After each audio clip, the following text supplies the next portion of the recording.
Doctor Rita Choudhury বাইদেউৰ কবিতা বেয়া মাৰ চিঠি। মোৰ কিমানবোৰ কথা, মোৰ কিমানবোৰ কামে তোমালোকক কিমানবাৰ ক্ষতবিক্ষত কৰিছিল, মই হয়তো কেতিয়াও নাজানিম।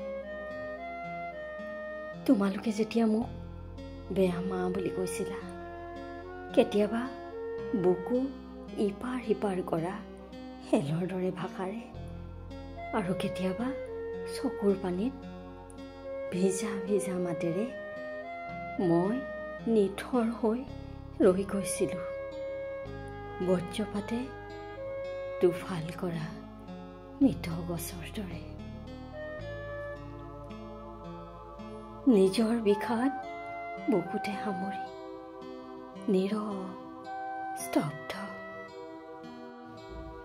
মই জানো, ময়ো মাজে মাজে উজুতি খাইছিলোঁ, মোৰো মাত টান হৈছিল, মোৰ হাত দুখনে স্থিৰতা হেৰাইছিল, কাৰণ মই বুজি পোৱা নাছিলোঁ তোমালোকক। শুনাচোন, আজি কওঁ, সেয়া কেতিয়াও খং নাছিল জানানে, সেয়া আছিল মাত্ৰ বিষণ্ণতা। সন্তানে বুজি নোপোৱাৰ, দেখা নোপোৱাৰ বিষণ্ণতা, গভীৰ আৰু নিৰুচ্চাৰ। ময়োতো ক'ৰবাত সাধাৰণ মানুহ, সকলো সীমাবদ্ধতাৰে সাধাৰণ। তথাপিও সকলো সীমাবদ্ধতা পাৰ হৈ মই তোমালোকক দিব খুজিছিলোঁ মাতৃয়ে দিব পৰা সকলোখিনি।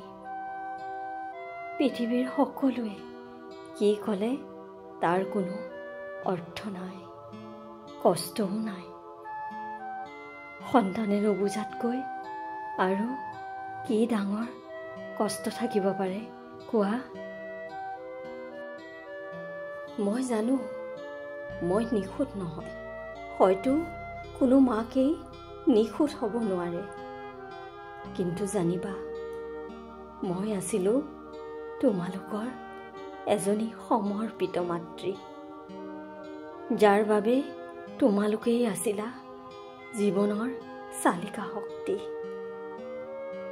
মোৰ সকলো কঠিন কথাই আছিল মোক নেদেখাৰ, মোক নুবুজাৰ যি বিষাদ, সেই বিষাদৰে ভাষা মাত্ৰ।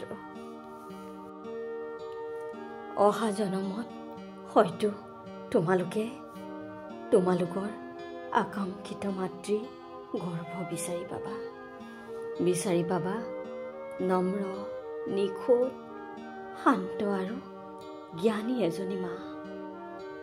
তোমালোকে সেই দুবাহু লাভ কৰিবা, মই নহ'লেও যি তোমালোকক বিচৰা ধৰণে আঁকোৱালি ল'ব পাৰিব।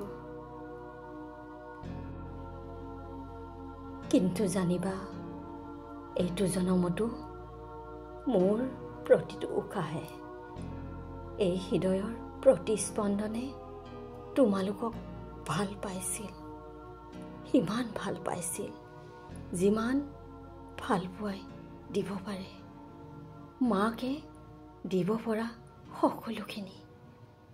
কুশলে থাকিবা, সময় আৰু জীৱন তোমালোকৰ প্ৰতি সদায় হওক।